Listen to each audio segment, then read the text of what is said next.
Welcome to another episode of Some Lessons and Techniques with Kaki King. That's my name. That is my name. So this is a song that interestingly has become one of the most listened to songs on Spotify. It is a song called Skimming the Fractured Surface to a Place of Endless Light.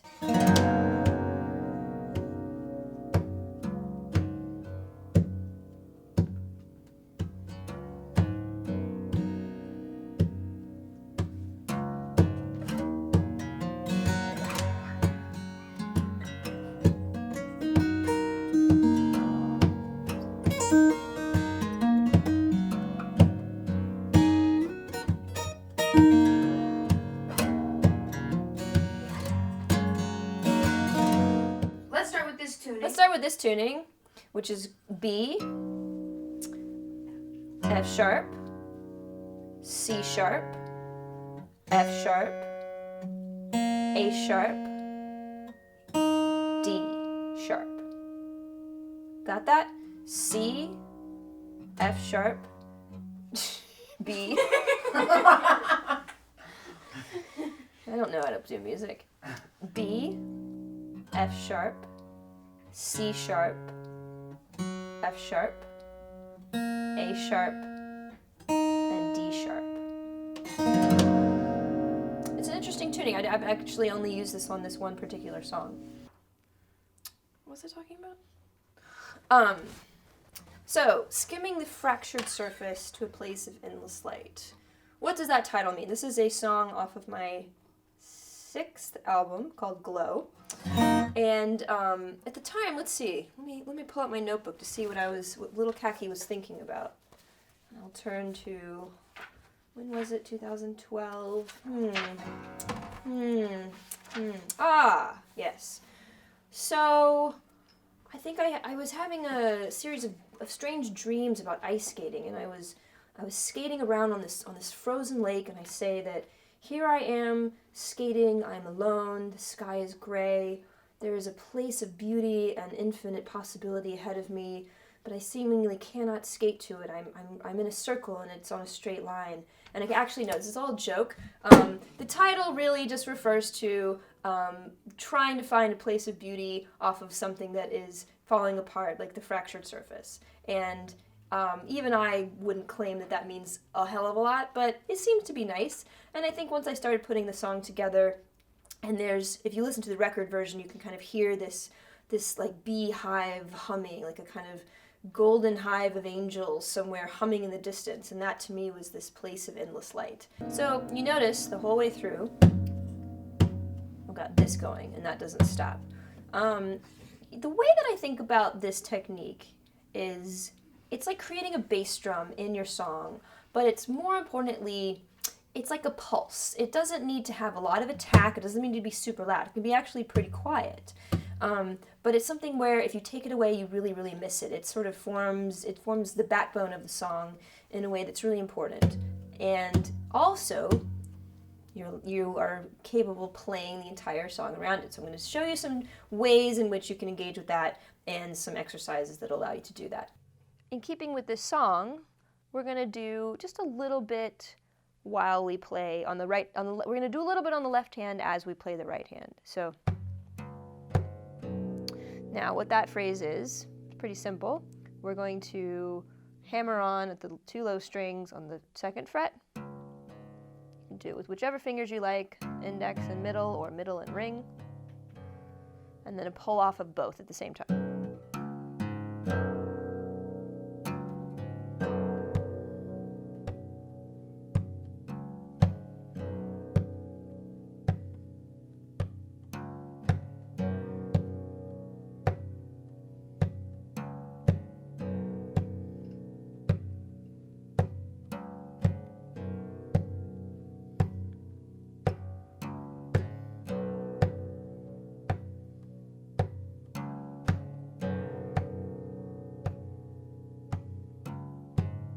Cool. So as we work our way through the song, there's a lot that happens. It's pretty complicated. I want to keep this to the fundamental idea. But we do start to pluck strings with our right hand as we are playing this thump sound. Now, there's a couple ways to do that. The easiest is actually not a pluck at all. It's actually using the thumb, the side of the thumb, to hit the low strings and have them ring out as well. So it's going to sound something like this. I'm going to try to just lower my thumb position to where when this wrist comes down, my thumb hits the E string. Again, I refer to the strings and their standard tuning names as opposed to the altered tuning note that they're tuned to. Makes it easier. So that can be really subtle, or have a little more attack.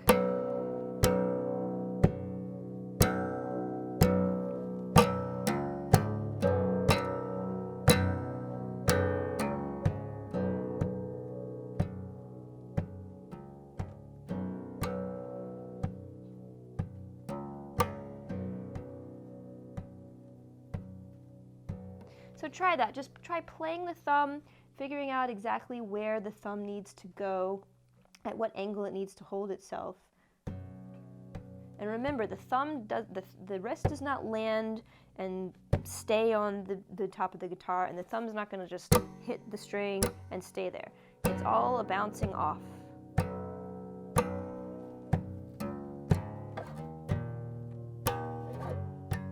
And you can move around.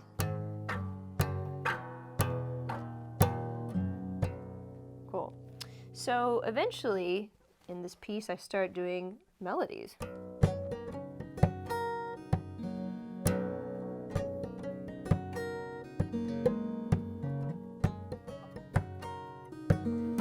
So that's a combination of plucking with the fingers, hitting with the fingers, and also hammer-ons here. It's fairly complicated, but I want to show you a very simple exercise that could hopefully get you into the groove of that.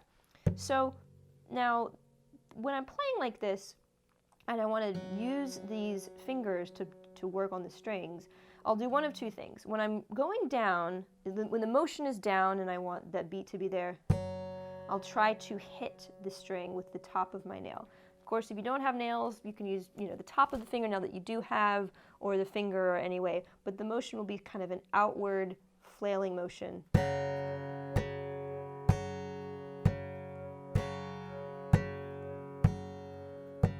And when I'm moving up, if I want to have the string pluck on an upbeat as opposed to the downbeat, meaning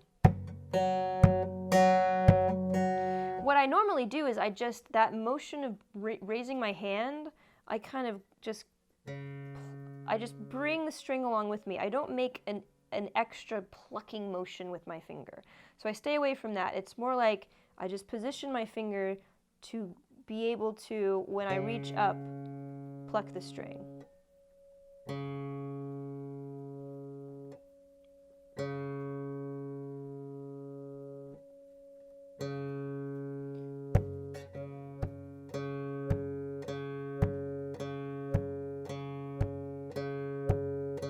So the two exercises I have are as follows. Going on the D, G, and B string, and hitting them as you go down. So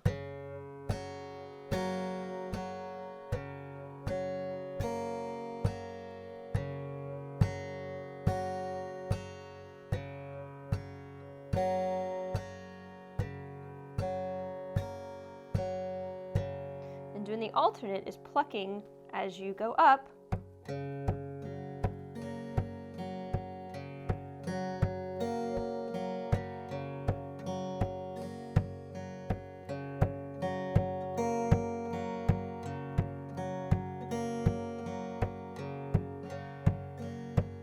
That's how you use this technique in the song. I'm going to show you some other songs that I've written that you also use the same technique.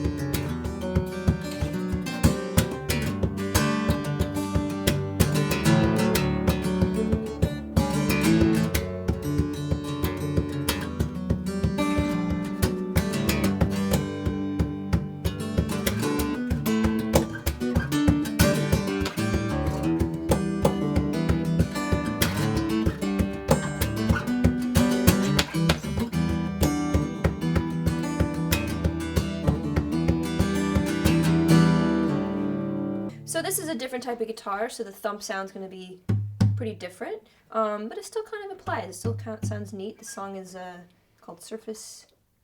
This song is called Streetlight in the Egg.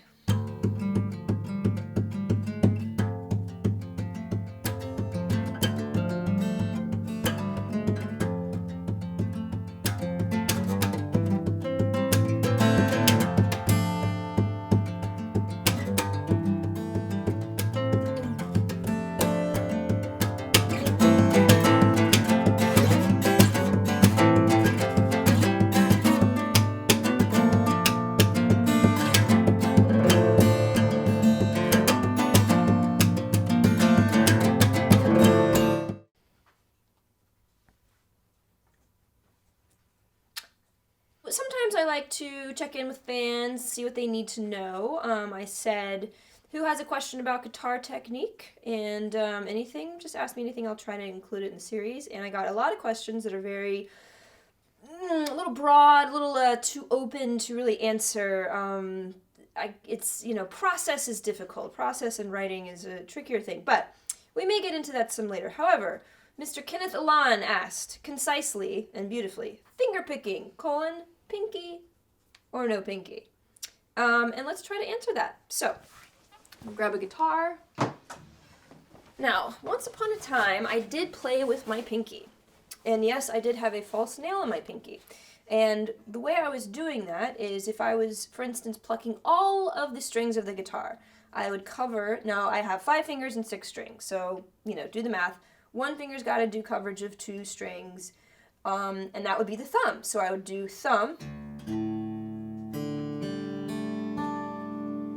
So the pinky was up here playing this note. For whatever reason, over time, I don't know exactly how, but I stopped using my pinky. Instead of the pinky being the one that would catch that high string, I would then use my ring finger to play both of those strings. So, for instance, this is how I would play this now.